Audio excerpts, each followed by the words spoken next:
আচ্ছা, আমি হচ্ছে আমার কাছে তো হাজারি স্যারের বই নেই। আমি গুহ স্যারের বইটা হচ্ছে খুলে দেখলাম। আমি যেটা করাইছি ওইটাই ঠিক আছে আর কি। আহ হচ্ছে তুমি হচ্ছে আমার খাতায় যেগুলো করা ওগুলো হচ্ছে এখন দেখো না, কারণ ওগুলা মানে ওগুলোর মধ্যে অনেক ভুল আছে। মাত্র দেখলাম খেয়াল করে। তো বেসিক্যালি যেটা হয়েছে যে আমার কনফিউশনটা আসলে যে জায়গায় ছিল, মানে আমি খাতা দেখে কনফিউজ হয়ে গেছিলাম, সেটা হচ্ছে যে আহ, খাতায় যেটা করছে দেখবা এখানে কপার সালফেটের পুরাটা হচ্ছে গিয়ে গুণ করছে। ঠিক আছে, বাট এখানে কপার সালফেট পুরোটা হবে না। আমি বের করতেছি কপারেরটা হবে, আমার তো এখানে সালফেট আনার কোনোই প্রশ্ন আসে না, বুঝছো? তো খাতায় ভুল আছে, খাতাটা দেখো না, আমি যেটা করা দিচ্ছি ওগুলা হচ্ছে দেখো। আর হচ্ছে আমি হচ্ছে গুহ স্যারের বইটা খুলছি, ওখানে অনেক সুন্দর সুন্দর আরো কিছু ম্যাথ আছে আর কি, আমি এক্সট্রা করে তোমাকে ওগুলো করাই দিব। আচ্ছা, তাইলে হচ্ছে আমরা 1 নাম্বার ম্যাথটা করলাম। এবার টাইপ 2 এর হচ্ছে আমরা 2 নাম্বার ম্যাথটা করি। ওকে। তো টাইপ 2 এর 2 নাম্বার ম্যাথে বলছে সোডিয়াম কার্বনেট এর 200 মিলিলিটার দ্রাবক বিশিষ্ট সম্পৃক্ত দ্রবণে 18.8 গ্রাম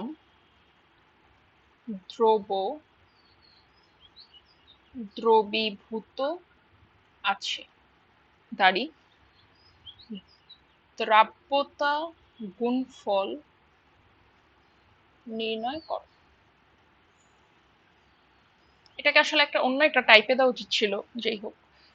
ওকে, প্রথম কথা সেটা হচ্ছে যে আমাকে কি কি বলছে, 200 মিলিলিটার দ্রাবক বিশিষ্ট 18.8 গ্রাম সোডিয়াম কার্বনেট দ্রবীভূত আছে। দ্রাব্যতা গুণফল বের করার জন্য তোমার কিন্তু যে এককটা প্রয়োজন সেটা হচ্ছে মোলারিটি, মোল পার লিটার যেটা সেটা। এখন একটা জিনিস কি মনে পড়ে, ছোটবেলায় একটা ফর্মুলা শিখছিলা যখন এসএসসি তে পড়তা? S is equal to S is equal to পড়ছিল হচ্ছে 1000 ডাব্লিউ বাই ভি এম, একটা ফর্মুলা ছিল। এইটাকে অনেক সময় অনেক জায়গায় S is equal to W by V M ও লেখা হইতো, এবং পোলাপান প্রায় প্রায় কনফিউজড হয়ে যাইতো যে 1000 কখন ইউজ করব কখন করব না। তো ফার্স্ট অফ অল যেটা সেটা হচ্ছে 1000 যখন আমরা ইউজ করি তখন আসলে আমাদের ভলিউম হয় মিলিলিটার এককে, আর যখন আমরা কোনো 1000 ইউজ করি না তখন এটা হয় হচ্ছে লিটার এককে। যে কারণে 1000-এর একটা ডিফারেন্স আসলে এই জায়গায় তৈরি হয়, because of the litre and millilitre unit. তো তুমি যেটা চাও সেটাই ইউজ করবা। আমি হচ্ছে এসএসসি তে থাকতে ইউজ করতাম এইটা, পরে এইচএসসি তে উঠে দেখি সব জায়গায় এটাই ইউজ করে বললে এখন বাই ডিফল্ট মাথায় এটা ঢুকে গেছে। তো আমি হচ্ছে এখন এটা দিয়ে করাবো। এটাতে আমাদের মিলিলিটার এককটাকে আর চেঞ্জ করা লাগবে না, এটা 200 মিলিলিটার ডাইরেক্ট বসাতে পারবো আর কি। ঠিক আছে, ওকে। তাহলে আমরা একটু প্রশ্ন থেকে বের করি। প্রথমত আমার ডাব্লিউ এর পরিমাণ কত, সোডিয়াম কার্বনেট আছে হচ্ছে 18.8 গ্রাম। ডাব্লিউ কি ছিল বলতো? দ্রবের পরিমাণ। আচ্ছা, আমি একটা কাজ করি, তোমাকে লিখে লিখে দেই যাতে করে হচ্ছে বুঝতে পারো। তাহলে দ্রবের পরিমাণ W is equal to 18.8 gram. Okay, এবার হচ্ছে দ্রাবকের আয়তন। দ্রাবকের আয়তন V is equal to 200 millilitre, আর আমি 200 মিলিলিটারই এঁকে রাখতেছি।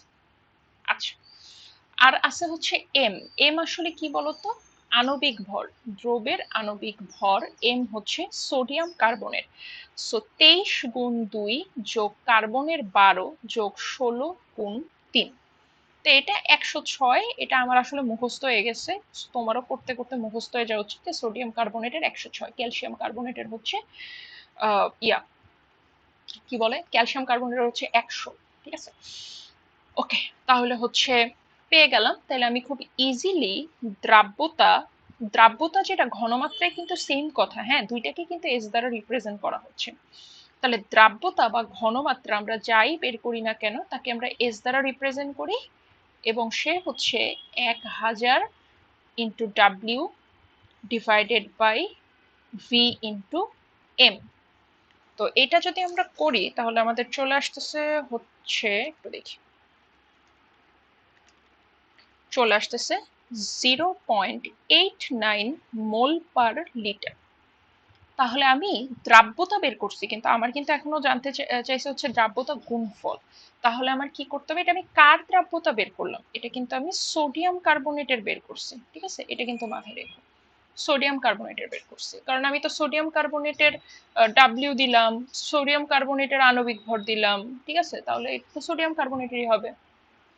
এইবার আমি এখন পর্যন্ত যে এইটুকু পর্যন্ত যা করলাম, এতখানি পর্যন্ত কিন্তু আমাকে এক্সট্রা করতে হলো। এখন কিন্তু প্রিভিয়াস কাজের মতোই, যে সোডিয়াম কার্বনেটকে ভাঙবো, এবং ভাঙলে পরে কি হবে, sodium ion plus carbonate ion, যেখানে সোডিয়াম আয়নের আগে 2 বসবে। তাহলে এইটা হবে 2s, এটা হয়ে যাবে s, এটা হবে s। তাহলে দ্রাব্যতা গুণফল কেএসপি হচ্ছে, আচ্ছা তার আগে এখানে একটু আমরা লিখে ফেলি যে আমরা কি কি পাইলাম। আমরা পাইলাম Na2CO3 হচ্ছে S, সোডিয়াম সোডিয়াম আয়নের উপরে তো 2 না, শুধু plus, sodium ion is equal to 2s, এবং কার্বনেট আয়ন হচ্ছে S। তাহলে কেএসপি কত, কেএসপি হচ্ছে sodium ion whole square into carbonate ion. Sodium ion কত, 2s whole square into s is equal to 4s cube. 4 S এর value কত, 0.89 mole per litre whole cube. তাহলে এটার answer চলে আসতেছে 2.79। ওকে, 2.79। ওকে, একক কি হবে, mole cube per litre cube. So এই হচ্ছে কি আমাদের আনসার, ঠিক আছে। ওকে, তাহলে আমাদের খাতায় এতখানি পর্যন্ত ছিল, কিন্তু ওই যে আমি তোমাকে যেটা বললাম যে আমি হচ্ছে গিয়ে তোমাকে আরো কিছু এক্সট্রা ম্যাথ করাইতে চাই আর কি, গুহ স্যারের বই থেকে এক্সট্রা কিছু ম্যাথ। তাহলে এরপরে তুমি একটা টাইপ দিয়ে লিখো। এই এখন থেকে কিন্তু আমাদের টাইপটা আর হচ্ছে খাতার সাথে অ্যালাইন করবে না, যেহেতু আমি এক্সট্রা টাইপ করাই ফেলতেছি। তাহলে সেটা হচ্ছে কি আমাদের টাইপ কত করাইছে, টাইপ টাইপ 12 না, তাহলে টাইপ 13। আচ্ছা, ফার্স্ট অফ অল এই টাইপ 13টা বিপ্লব স্যার করায় নাই, কিন্তু এই টাইপ 13টা রাফি স্যার করাইছিল। এটা আসলে খুবই রেয়ার কেস যে যেটা বিপ্লব স্যার করে নাই সেটা রাফি স্যার করাইছে। এবং আমাদের যে হচ্ছে রাফি স্যার যে পরীক্ষার আগে কোশ্চেন ফাঁস করতো না, তো ওই কোশ্চেন ফাঁসের মাঝেও ম্যাথটা ছিল। সো কম্পারেটিভলি এই ম্যাথটা আমাদের কলেজের জন্য ভালোই ইম্পর্টেন্ট, ঠিক আছে। ম্যাথে একটা ছোট্ট ট্রিক আছে, তাহলেই বুঝতে পারবা। তাহলে গুহ স্যারের বইয়ে এইটা আছে হচ্ছে, মানে আমার বই আর কি, পেজ 190 এর উদাহরণ 5, এটা ঠিক আছে, উদাহরণ 5। তোমার বইয়ের সাথে এটা মিলবে না আর কি, এডিশন আলাদা হয়ে গেল তো, আর গুহ স্যারের বই অনেক চেঞ্জ হয়। 25 ডিগ্রি সেলসিয়াস তাপমাত্রায় তাপমাত্রায় লেড আয়োডাইড এর দ্রাব্যতা গুণফল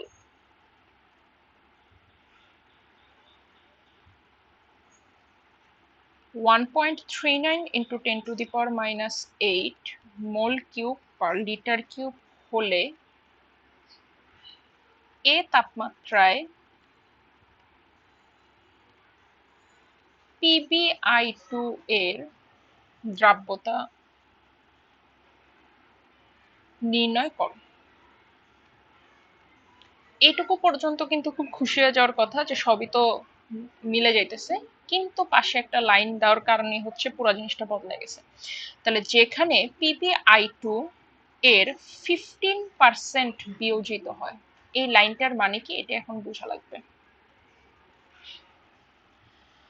ওকে, তাহলে শুরু করি।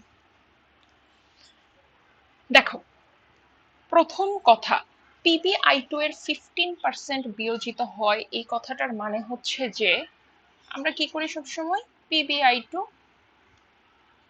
Pb2 plus plus 2i minus, এরকমই তো করি। তো আমরা এখন যেটা করতাম, আগে লিখো না, যে জিনিসটা আমরা আসলে করতাম সেটা হচ্ছে s 2is s, এটা করতাম। এইটা দিয়ে, এই স্টেটমেন্টটা দিয়ে আসলে যেটা বুঝাইতো সেটা হচ্ছে যে লেড আয়োডাইটের যে দ্রাব্যতা, সেই দ্রাব্যতা পুরাটুকু বিয়োজিত হয়েছে বলেই 1 মোল PbI2 ভেঙে 1 মোল লেড আয়ন 2 মোল আয়োডাইড আয়ন তৈরি হয়েছে। কিন্তু আমাদের এখানে কিন্তু সেই কথা আর বলা নাই। রেদার আমাদেরকে এখানে বলছে যে আমার PbI2 এর 15% বিয়োজিত হয়। PbI2 এর 15% বিয়োজিত হয় মানে কি? এইটার মানে হচ্ছে, ছবি এঁকে যদি দেখাই, এইটার মানে হচ্ছে যে এরকম, যে এখানে যে PbI2 আছে সেটা কত, তার দ্রাব্যতা কত, এখানে যে PbI2টা আছে, ঠিক আছে, এই PbI2 কে যদি আমি S ঘনমাত্রার ধরি, তাহলে এই পুরা S আর বিয়োজিত হয় না, রেদার বিয়োজিত হয় এর মাত্র 15%।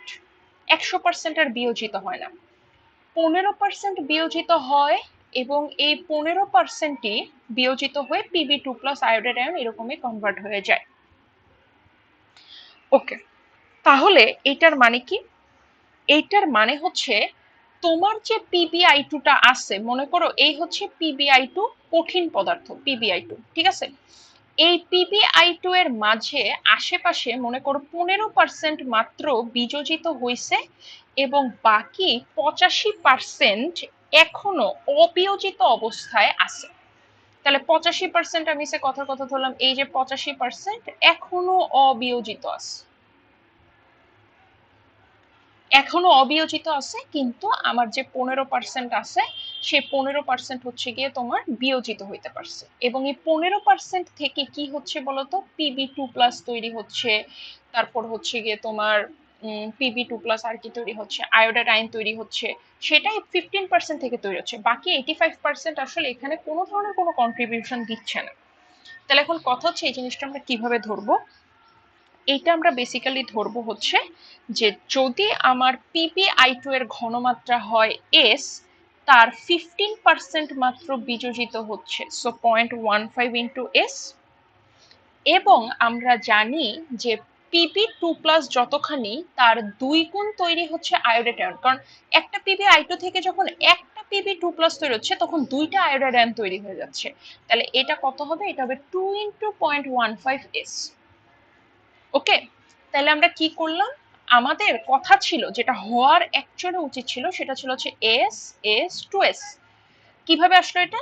যত এটা সেম, এটা এটার দ্বিগুণ হচ্ছে এটা, কিন্তু এখন আমরা দেখলাম যে এইটা যতখানি আছে তার পুরাটুকু এখানে বিয়োজিত হয় না, 15% বিয়োজিত হয়, এ কারণে বাকিগুলো আসলে মানে এখানে 15% বলি, আমার 0.15 ইন্টু এস দিছি, 0.15 ইন্টু এস আসলে মানে কি 15% ইন্টু এস, ঠিক আছে। ওকে, এখন তাহলে আমরা কি বুঝতে পারলাম, আমার PbI2 এর দ্রাব্যতা ছিল S, Pb2 প্লাস এর দ্রাব্যতা 0.15 S, আয়োডাইড আয়নের দ্রাব্যতা হচ্ছে 0.15 S ইন্টু 2, অর্থাৎ 0.3 S। সুতরাং দ্রাব্যতা গুণফল KSP যেটা হবে সেটা তো খুবই simple, Pb2 plus into iodide ion whole square, এটাতে কোনো চেঞ্জ নেই। তাহলে Pb2 প্লাস কত, Pb2 প্লাস এর ছিল হচ্ছে 0.15 ইন্টু S, আয়োডাইড আয়নের কত 0.3 S হোল স্কয়ার। তাহলে এটাকে তুমি যদি বের করো তাহলে এটা চলে আসতেছে হচ্ছে, আমি একটু ক্যালকুলেটর করে দেখি, 0.0135। ওকে, তাহলে 0.0135 S কিউব। তা আমাদের প্রশ্ন মতে এই 0.0135 S cube will be equal to এই 1.39 ইন্টু 10⁻⁻8। তাহলে প্রশ্ন মতে 0.0135 S cube will be equal to 1.39 into 10⁻⁻8। তাহলে আমরা এখন যেটা করব সেটা হচ্ছে যে এস কিউবের ভ্যালুটা আমি ক্যালকুলেটরে বের করে নিয়ে আসলাম, 1.03 ইন্টু 10⁻⁻6। এবার এটাকে কিউব রুট করে দিব, করলে আসবে 0.01 মোল পার লিটার। এই হচ্ছে গিয়ে আমাদের আচ্ছা, ওকে, এখন আমাদেরকে কোশ্চেনে কি বলছে দেখো তো, বলছে PbI2 এর দ্রাব্যতা নির্ণয় করো। PbI2 এর দ্রাব্যতা কিন্তু S ছিল, সেটা কিন্তু 0.15 S না, তার মানে এইটাই আমার আনসার। PbI2 এর ঘনমাত্রা কত, 0.01 মোল পার লিটার, যার মাঝে 15% বিয়োজিত হয়ে এই পুরা কাহিনীটা ঘটাইছে, ঠিক আছে। আচ্ছা, রাফিসার যে ম্যাটটা দিয়েছিল সেখানে খুব সম্ভবত লেড আয়োডাইডের বদলে লেড ক্লোরাইড দেওয়া ছিল, তো সেখানে একই কনসেপ্ট, সবকিছু একই, কোনো কিছুই চেঞ্জ হবে না। ইভেন ওখানে, এখানে তো কোনো মূল আণবিক ভরেরও ব্যাপার নাই যে আয়োডাইড দেওয়ার কারণে তুমি 127 দিয়ে গুণ দিলা, ক্লোরিন হইলে 35.5 দিয়ে দিতা। তো ম্যাথ অ্যাকচুয়ালি হুবহু সেম আর কি, ঠিক আছে। যদি এখন বলে গ্রাম পার লিটারে প্রকাশ করতে, তাইলে পরে লেড আয়োডাইড আর লেড ক্লোরাইড একটু ডিফারেন্ট হতো আর কি। এই ম্যাথটা কিন্তু আমাদের কলেজের পার্সপেক্টিভে খুবই ইম্পর্টেন্ট, ঠিক আছে। আচ্ছা, আমরা আরেকটা সুন্দর ম্যাথ করব। সে সুন্দর ম্যাথ হবে হচ্ছে আমাদের টাইপ, কত জানি করতেছি বারবার, এত টাইপ ভুলে যাইতেছি, টাইপ 14। ওকে, তাহলে টাইপ 14টা বেসিক্যালি আমাদের গুহ স্যারের যে বই আছে, আমার বইয়ের পেজ 191, স্যারের বইয়ে নিজে করো বলে একটা পার্ট থাকে আর কি, ওইটার আনসার টানসার, জাস্ট আনসার দেওয়া থাকে, প্রসেস দেওয়া থাকে না। ওইটার হচ্ছে 8 নাম্বার আমরা করতেছি, নাম্বার 8। ওকে, আচ্ছা, কোশ্চেনটা খুবই সুন্দর। তাহলে দেখো, 30 ডিগ্রি সেলসিয়াস তাপমাত্রায় ক্যালসিয়াম ফ্লোরাইড এর জলীয় দ্রবণে ফ্লোরাইড আয়নের ঘনমাত্রা 6.55 into 10⁻³ গ্রাম পার লিটার। ক্যালসিয়াম ফ্লোরাইড এর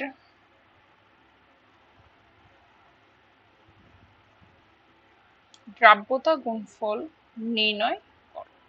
এই হচ্ছে আমাদের কোশ্চেনটা, ঠিক আছে। ওকে, তো কোশ্চেনটার মানে নতুন কনসেপ্ট কিছু না, জাস্ট কনসেপ্ট ক্লিয়ারিং এর জন্য আর কি, ঠিক আছে। ওকে, তাহলে এখন আমরা যেটা করব সেটা হচ্ছে যে দেখি ক্যালসিয়াম ফ্লোরাইড, তাহলে CaF2। ওকে, ক্যালসিয়াম 2+ প্লাস 2F-। তাহলে এখানে কিন্তু 15% বিয়োজিত টিয়োজিত টাইপের কোনো কথা নাই, সো ওইটা আর আমাদের আগের টাইপ না। যাই হোক, এস এস টুয়াইজেস এগুলো আমাদের আগের জন্য। তাহলে আমরা কি লিখতে পারি, ক্যালসিয়াম ফ্লোরাইডের ঘনমাত্রা কত, এস। ক্যালসিয়াম 2+ এর ঘনমাত্রা কত, এস। ফ্লোরাইড আয়নের ঘনমাত্রা কত, টুয়াইজেস। তো ফ্লোরাইড আয়নের ঘনমাত্রা কিন্তু আমাকে কি, 6.55 into 10⁻³ তাহলে প্রশ্ন মতে 2S is equal to 6.55 into 10⁻³। ঠিক আছে, গ্রাম পার লিটার। তো আমাদের কিন্তু একটু গ্রাম পার লিটারটাকে মোল পার লিটার আসলে কনভার্ট করে ফেলা উচিত। আচ্ছা, আমি একটা কাজ করি, এখানে ডাইরেক্ট 2S না লিখে আগে ফ্লোরাইড আয়নের ঘনমাত্রাটাই তো আমাকে দেওয়া আছে, তাই না? তাহলে তুমি যদি একে মোল পার লিটারে নিতে চাও, তাহলে তুমি কি করবা, তুমি 6.55 into 10⁻³ কে ফ্লোরিনের মোল সংখ্যা দিয়ে ডিভাইড করবে।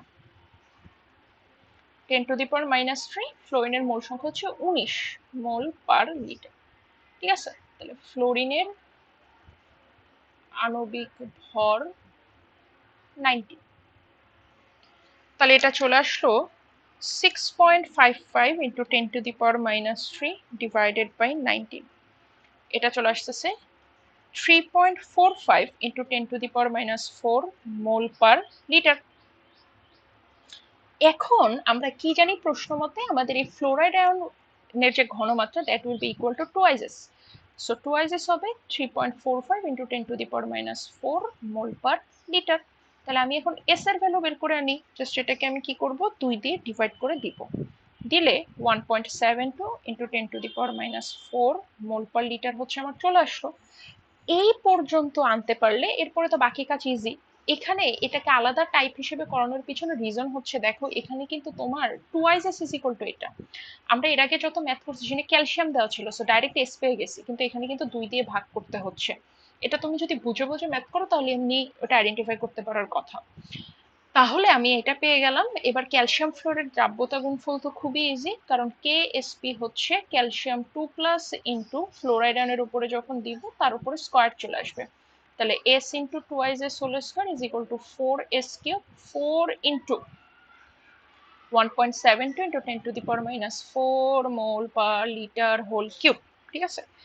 তাহলে এটা করলে চলে আসতেছে হচ্ছে 2.048 into 10⁻⁻11 mole cube per litre cube, এই হচ্ছে কি আমাদের আনসার। ওকে, আচ্ছা, তাহলে হোপফুলি হচ্ছে আমরা বুঝতে পারছি এটা। ওকে, খুব ভালো কথা, এটা শেষ হইলো। তাইলে আমাদের এইগুলোই হচ্ছে ঘোষের বই থেকে এক্সট্রা দুইটা ম্যাথ আমি তোমাকে করাইলাম। এই ম্যাথগুলো যদি করো তাহলে হচ্ছে মোটামুটি সবই কমন পাবা। আমরা এরপরে একটা নতুন কনসেপ্টে চলে যাব, যার নাম হচ্ছে কি আয়নিক গুণফল। এটা আমরা নেক্সট ক্লাসে যাবো।